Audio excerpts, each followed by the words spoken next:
पता है, हर गांव की ना अपनी एक कहानी होती है। लेकिन कुछ कहानियां ऐसी होती हैं जो सिर्फ फुसफुसाकर सुनाई जाती हैं, खासकर जब रात गहरी हो जाए। आज हम एक ऐसी ही गांव कालागढ़ के एक गहरे राज को जानेंगे और सुनेंगे उसकी खामोश घंटियों की कहानी।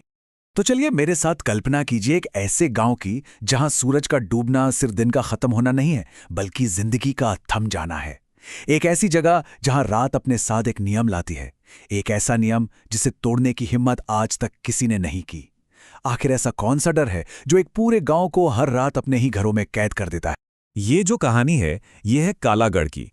पहाड़ों के बीच बसा हुआ ये गांव बाहर से देखने में तो किसी भी दूसरे आम गांव जैसा ही लगता है, एकदम शांत। लेकिन इसकी शांति के पीछे एक बहुत गहरा सन्नाटा छिपा हुआ है। कालागढ़ के ना समझिए दो चेहरे हैं। दिन के उजाले में तो सब कुछ नॉर्मल है, शांत है। लेकिन जैसे ही सूरज ढलता है, हवा में एक अनजाना सा डर घुलने लगता है।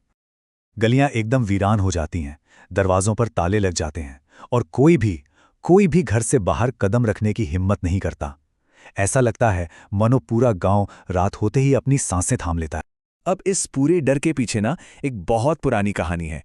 एक ऐसी कहानी जो गांव वाले आज भी एक दूसरे को कानाफूसी में सुनाते हैं।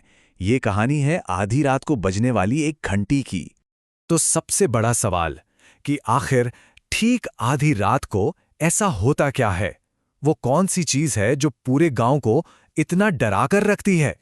और इसका जवाब जितना सीधा है ना, उतना ही डरावना भी है। गांव के पुराने मंदिर की घंटी बजती है, पर बात यह है कि उसे बजाने वाला कोई नहीं होता। हर रात ठीक 12 बजे वो भारी भरकम पीतल की घंटी अपने आप गूंज उठती है और उसकी आवाज अंधेरी वादियों में फैलकर एक खौफ पैदा करती है। अब देखिए, हर कहानी में एक ऐसा किरदार जरूर होता है जो नियमों को नहीं मानता, जो चुनौती देता है। हमारी कहानी में वो किरदार है रवि, एक नौजवान जो शायद गांव के इस डर से तंग आ चुका था, या फिर बस सच जानना चाहता था। और फिर एक रात जब पूरा गांव डरा सहमा अपने घरों में बंद था, रवि ने वो कर दिखाया जिसकी कोई सोच भी नहीं सकता था। उसने अपने घर का दरवाजा खोला और बाहर की उस रहस्यमयी दुनिया में कदम रख दिया। ये एक ऐसा फैसला था जिसे अब बदला नहीं जा सकता था। रवि ने जैसे ही बाहर कदम रखा, उसे चारों तरफ सिर्फ खाली सूनी गलियां मिली। चांद की रोशनी में नहाया हुआ पूरा गांव एक वीरान शहर जैसा लग रहा था। हर तरफ एक अजीब भारी खामोशी थी। लेकिन फिर उस खामोशी में कुछ हलचल हुई।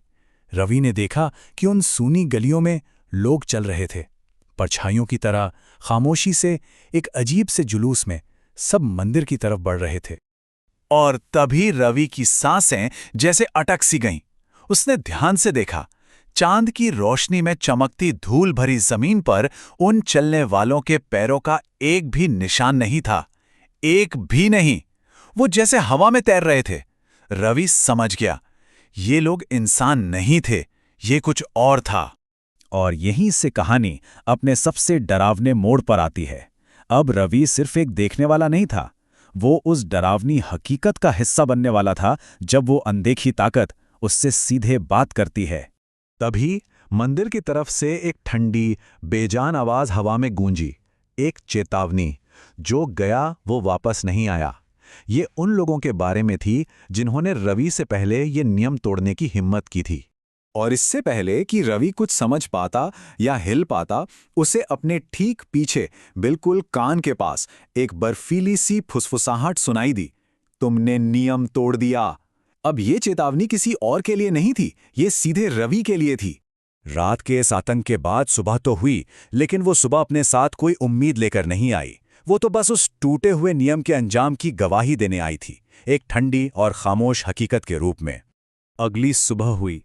कालागढ़ में सब कुछ हमेशा की तरह शांत था। दरवाजे खुले, लोग बाहर निकले, लेकिन हवा में एक अजीब सा अनकहा तनाव था। बस एक चीज अलग थी, रवि का घर खाली था। वो गायब हो चुका था, जैसे कभी वहां रहा ही ना हो। गांव वालों के लिए अब कोई सवाल बाकी नहीं था। वो कहानी सच थी। और इस कहानी का सबसे खौफनाक हिस्सा जानते हैं क्या है? कि उस रात के बाद भी और आने वाली हर रात मंदिर की घंटी ठीक आधी रात को बजती रही। वो सिलसिला कभी नहीं टूटा, वो आज भी जारी है। तो क्या ये सिर्फ एक कहानी है या फिर एक चेतावनी कि कुछ रिवाजों और नियमों के पीछे ऐसे डर छिपे होते हैं जिन्हें चुनौती देना बहुत महंगा पड़ सकता है। रवि की कहानी तो एक सबक बन गई, पर सवाल यह है कि अब ये घंटी किसके लिए बज रही है? क्या ये सिर्फ एक याद दिला रही है या किसी और के अंजाम का इंतजार कर रही है?